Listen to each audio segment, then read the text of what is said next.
Bonjour à tous. Alors voici des cadres de hausse de ruche d'Adam.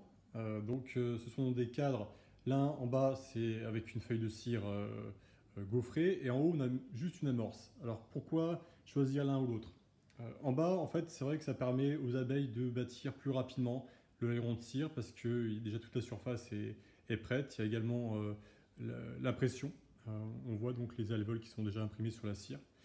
Alors qu'en haut, elles doivent donc produire une grande partie de leur cire et donc consommer davantage de miel, hein. Parce que donc pour faire 1 kg de cire, il faut environ 10 kg de miel.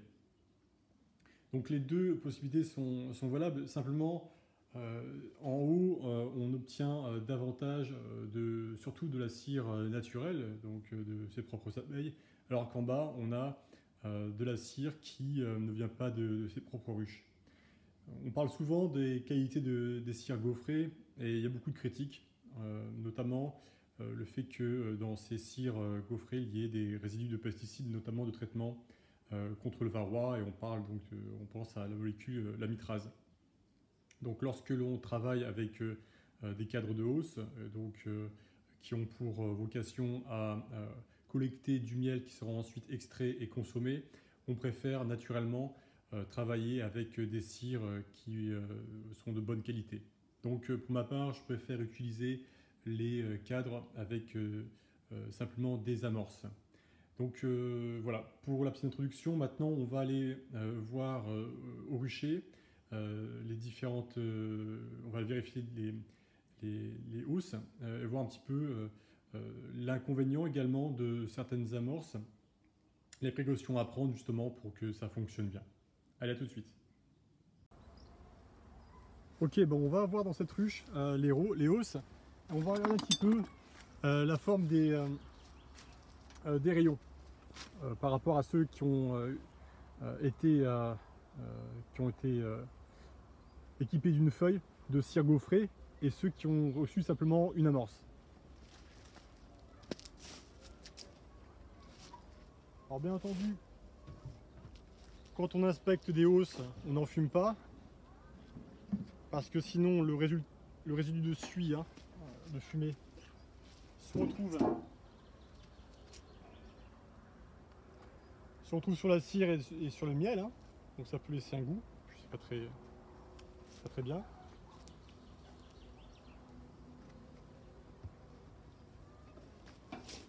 Là aujourd'hui il fait chaud.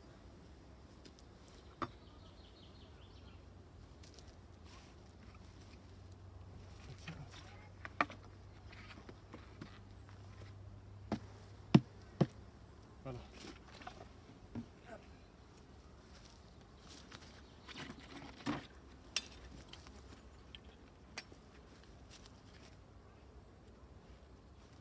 Donc on est sur des dadans, bien entendu. Donc le même modèle qu'on a vu tout à l'heure. Voilà. Donc là on a des rayons qui ont été sur cire gaufrée. Alors, ils sont entièrement operculés, ils sont prêts à être récoltés.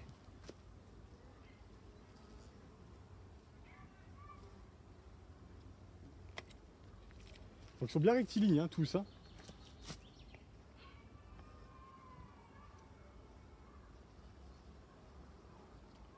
Voilà, c'est généralement l'idée qu'on se fait d'un rayon. Bien propre. Bon, après, les petites constructions comme ça c'est des ponts qui permettent de joindre le bas, là, le rayon du bas, du coup. Par contre, on va voir que là au du dessous, pardon, c'est très différent.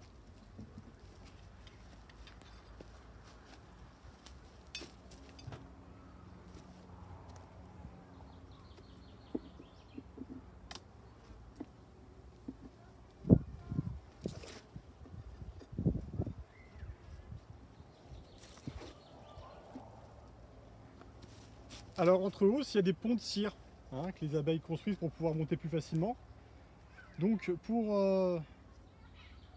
lorsque je vais soulever cette hausse pour pas en fait que les rayons du bas sautent et que ça fasse peur à tout le monde, que j'ai décollé ma hausse, et ce que je vais faire maintenant, je vais lui faire un mouvement Voilà, comme ça. Donc je casse les rayons de cire. Et maintenant, non. Voilà, j'enlève pas, j'entraîne pas les rayons du dessous, pardon, lorsque je soulève.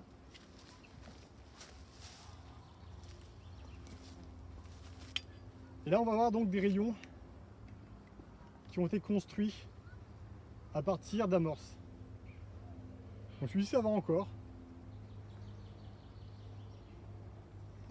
Alors, bien entendu, c'est pas systématique, hein. Vous pouvez mettre tous vos rayons en même temps et pas avoir de soucis. Mais là, c'est vraiment un cas particulier, je voulais vous le faire voir. Parce que c'est bien de faire voir les belles choses, mais aussi, quand c'est pas bien, autant ne pas les cacher. Ça serve.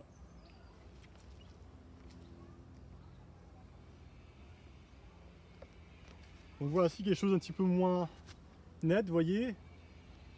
L'amorce en plus en haut là, a dû chuter, un morceau de l'amorce a dû chuter.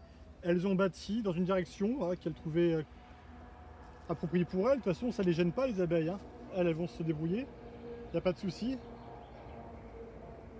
Par contre, pour nous, à l'extraction, ça va poser un problème. Alors, on ne peut pas utiliser des extracteurs à force centrifuge, hein, c'est pas évident comme ça.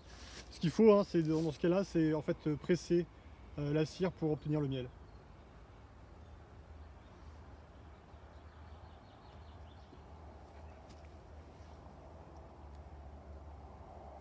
Hop, vous voyez, les cadres sont soudés les uns aux autres. Donc voilà, je vais le laisser là parce que sinon je vais les engluer. On va essayer de remplacer celui-ci au milieu, même si ce n'était pas sa place. Mais vous voyez l'esprit, hein. Donc on peut, en introduisant des cadres comme ceci, avoir des constructions un petit peu anarchiques. Et donc gênantes pour la suite. Bon, on va pas voir en dessous. Voilà, il ne faut pas les déranger plus que ça. On sait qu'on a une récolte à faire dans pas longtemps, hein, d'ici quelques jours. Maintenant, on va voir une autre colonie où justement j'ai un petit peu adapté. J'ai pris les bonnes pratiques, hein. Pas avoir de soucis. Et avoir des constructions à partir d'amorces de cire bien droites.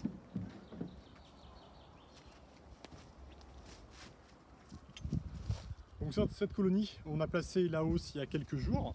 Donc probablement pas grand chose, hein, de neuf, mais juste pour vous faire voir la disposition, la configuration des cadres. Hop. Ok, donc là en fait ce que j'ai fait, c'est que j'ai alterné des cadres avec amorce comme celui-ci, donc qui vont être tirés entièrement par les abeilles, et des cadres qui ont déjà été tirés et qui sont vides. Donc les abeilles vont pouvoir commencer directement à les remplir. Alors l'intérêt, c'est qu'en fait, comme ces cadres avec amorce sont placés entre deux cadres déjà tirés, la construction va être beaucoup plus linéaire. En plus, pour la colonie, on a des cadres qui doivent être tirés. Et vu qu'on a des abeilles qui sont des cirières, hein, donc c'est bien pour elles de les occuper.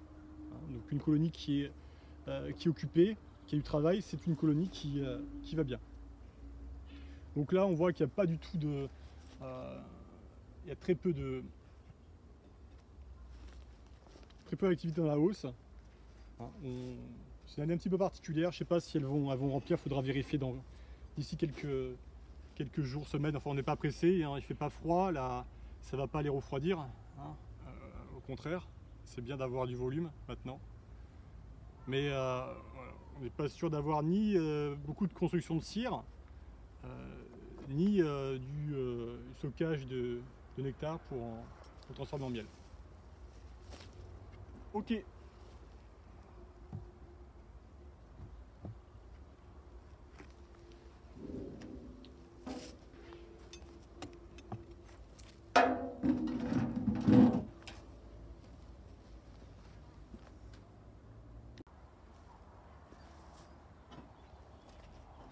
Petite visite rapidement de cette ruche.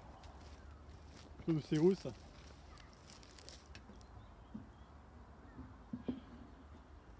Bon. Là, on ne devrait pas avoir grand monde non plus dans cette seconde hausse là. Il y avait un petit peu de miel, elles l'ont même redescendu. Vous voyez, bon, j'ai fait la même chose. Hein. J'ai mis des hausses, pardon, des cadres déjà tirés et des cadres qui ne le sont pas encore. Les abeilles vont venir prendre en charge, j'espère.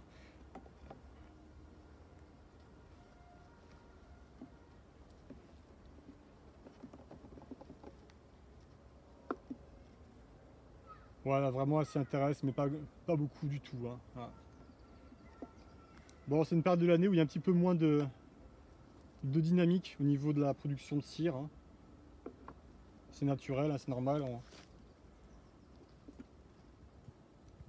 Là, on est au mois de... On est mi-juin, dans le sud de la France. Les premières chaleurs sont là. Pour une colonie, on n'est plus trop dans la construction de cire, on est davantage dans la préparation de l'hivernage avec stockage du miel. Hein. Donc en principe, les colonies ont déjà bâti pas mal de cire. Ok, bon, on verra quand même d'ici les prochaines semaines ce que ça donne. Et puis bon. Merci, et puis je vous souhaite une bonne journée. À bientôt.